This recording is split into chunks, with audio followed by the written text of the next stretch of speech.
Bonsoir, bonsoir, bonjour. C'est Aide Congo Basango Télévision. Comme toujours, avant de commencer notre émission, nous disons merci à Dieu. Nous disons merci à nos chers abonnés et téléspectateurs qui nous suivent partout dans le monde et en RTC. Bande Koranga, soyez les bienvenus. Une émission spéciale sur Oyo Kakamoto Peli Nagoma. Bandeko contre ba Rwandais. Goma manifestation contre les Rwandais. Ba slogan contre Rwanda. Peuple azana colère. Bango bakangi bandeko na biso bazonyoko bandeko na sur ba territoire occupé. Alors ba keti na frontière. Eza somo bandeko. Alors to banda nanuna manifestation parce que ça sont les manifestants tentent de forcer les passages aux frontières avec le Rwanda. Après wana tokoyoka message ya Guy Lumumba oazo bengete biso na bango to sila na to kanga ba frontière mais tozo na point. Alors la situation est restée tendue dans la ville de Goma jusqu'à midi ce lundi 31 octobre à la suite de la marche organisée par la coordination provinciale de la société civile. Certains des manifestants munis de bâtons et de branches d'arbres ont pris d'assaut toutes les grandes artères de la ville.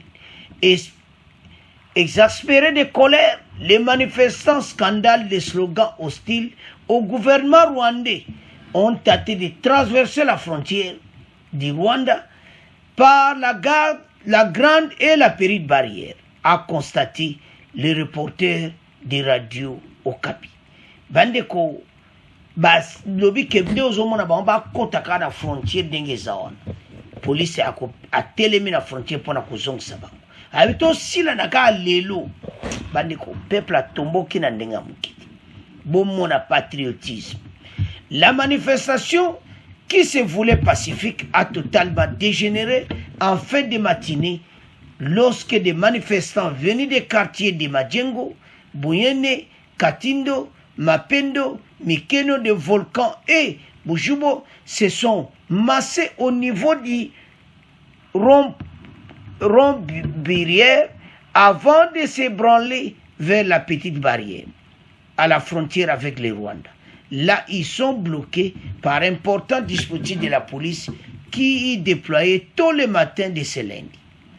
Une autre foule compacte de manifestants munis de bâtons, de croix et de couverts de branches d'arbres ont pris d'assaut l'artère principale communément appelée Kanyamwanga pour déboucher vers la grande barrière où ils se sont aussi heurtés par la résistance de la police qui avait usage de gaz lacrymogène.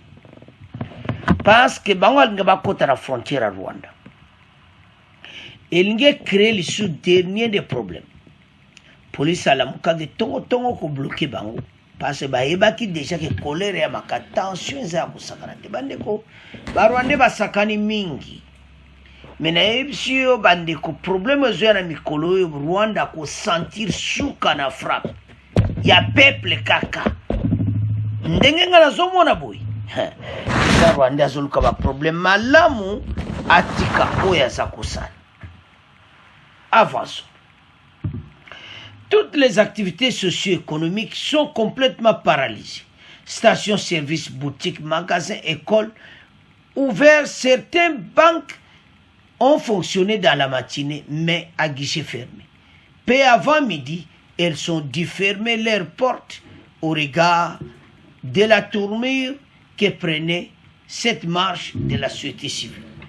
Les transports en commun sont très rares. Le trafic reste toujours timide sur les principales artères de la ville où les manifestants différents de la police. La coordination provinciale de la société civile a manifesté la semaine dernière un appel à la marche pacifique ce lundi à Goma et exigeait la communauté internationale qu'elle condamne fermement le Rwanda à l'agression sous le label de la rébellion M23.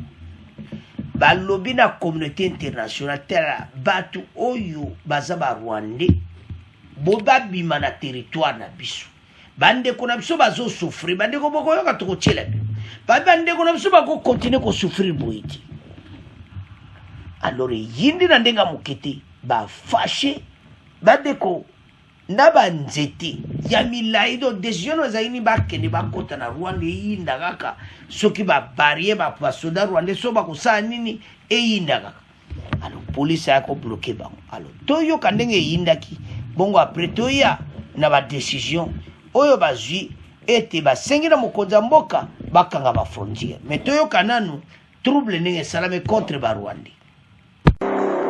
Mesdames et messieurs, bonjour. Au Nord Kivu, jusqu'à la fin de la matinée de ce lundi, la situation est restée tendue dans la ville de Goma à la suite de l'appel de la coordination provinciale de la société civile invitant la population à une marche pacifique. Des centaines de manifestants munis de bâtons et d'autres équipements de branches d'arbres et ont pris d'assaut toutes les grandes artères de la ville. Exaspérés de colère, les manifestants scandant des slogans hostiles au gouvernement rwandais ont même tenté de traverser la frontière au Rwanda par la grande et la petite barrière. Le point de la situation avec Gabriel Wamenya. Toutes les activités socio-économiques sont complètement paralysées. Stations-services, boutiques, magasins, écoles n'ont pas ouvert. Certaines banques ont fonctionné dans la matinée, mais à guichet fermé. À la fin, elles ont dû fermer leurs portes. La situation a dégénéré en fin de la matinée lorsque les manifestants venus des quartiers Majengo, Bouéné, Katindo, Mapendo, Mikeno, des volcans et Boudjovu se sont massés au niveau du rond-point Birere avant de se branler vers la petite barrière où ils ont été contrés par un important dispositif de la police y déployé tôt le matin ce lundi. Un autre mouvement de foule compacte de manifestants munis de bâtons, de croix et couverts de branches d'arbres ont pris d'assaut l'artère principale communément appelée Kanyamwanga pour déboucher vers la grande barrière où ils ont aussi heurté la résistance de la police qui a fait usage de gaz lacrymogènes. Ces manifestants rencontrés sur place ne cachent pas son agitation. Notre manifestation est sur base de récupération de Bunagana, de la population qui sont à Bunagana. Jusqu'à présent, ils sont toujours en otage sous le Rwanda. La circulation et les transports en commun restent toujours timides sur les principales artères de la ville. Goma. Bandeko Tolandi Bissonyos. Guy Lumumba appelle la rupture de tous les accords signés avec le Rwanda. Wanakutu papa et Wanakutu sito cancel la kinabso. Alors, avant de ya to yoki Bissonyos des peuples à tomboki. Peuple à l'obiboui.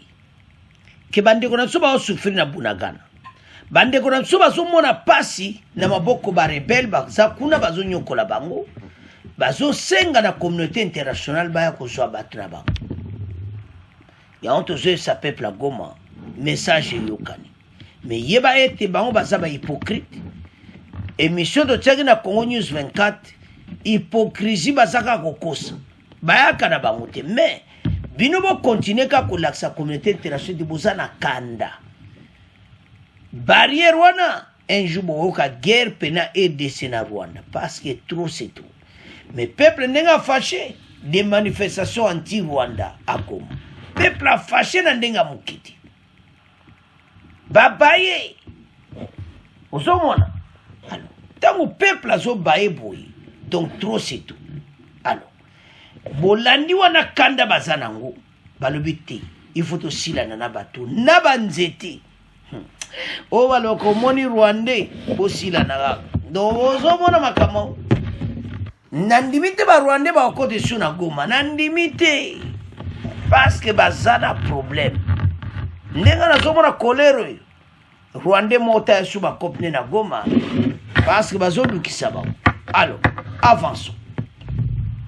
Donc, qu'est-ce qu'on a deuxième partie? Awa, balobete, ba rupture, il y a ba frontière.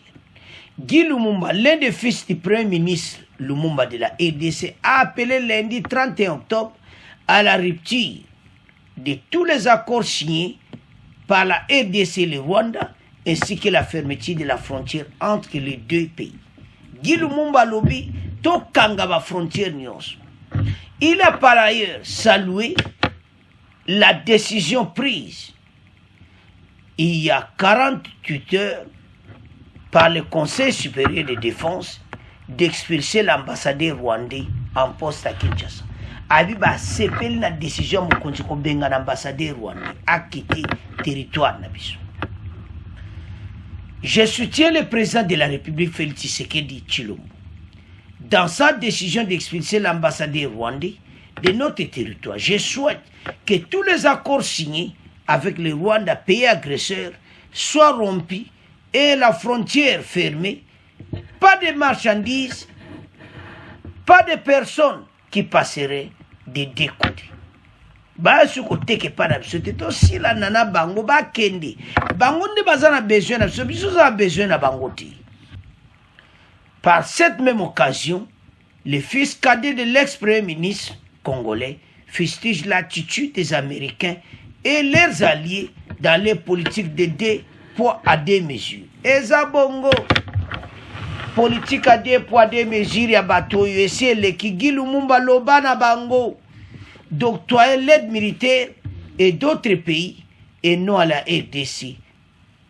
Eza mawa pays agressé le Colabiso. Bango communauté internationale bazo sunga ba pays musu monsieur comme na RDC bazo sunga biso tena minduki. Surtout je condamne l'hypocrisie américaine et ses alliés occidentaux. Alobi a condamné ba américain.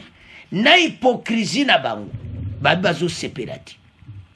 Alors et ses alliés occidentaux qui pratiquent une politique de deux poids deux mesures, il apporte plus de 400 milliards de dollars d'armement en Ukraine face à la Russie.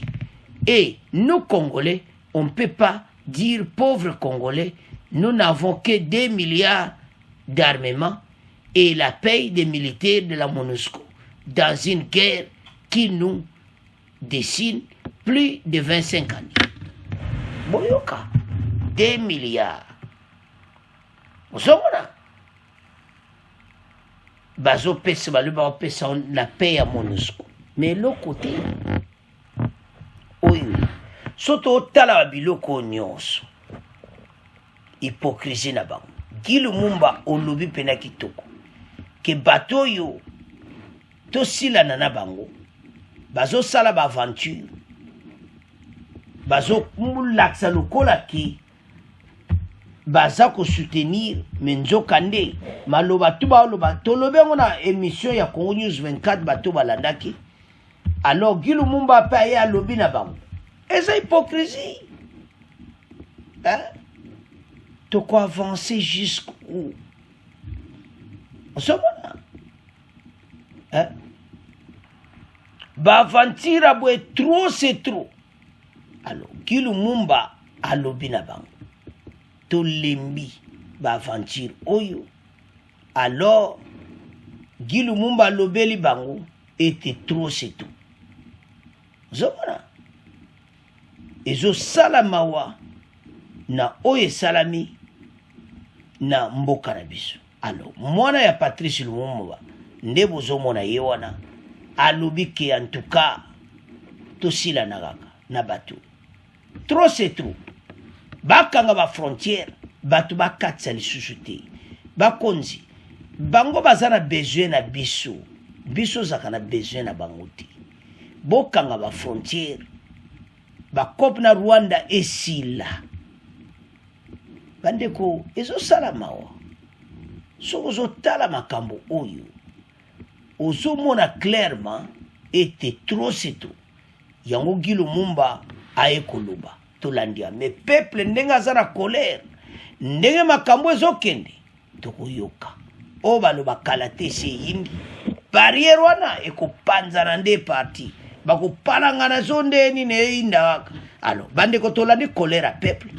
Toyoki message ya mwana Patrice Lumumba était en tout cas comme étant batoto sila na monte et puis a lobi hypocrisie ba américain ba mindeli hypocrisie bazo tikati bazo kosaka biso ba tala Ukraine bazo supporter ngwa mais RDC kuna toza agressé mais bazo ya ko ide biso bazo lo ba ke guerre biso na biso non trop c'est trop.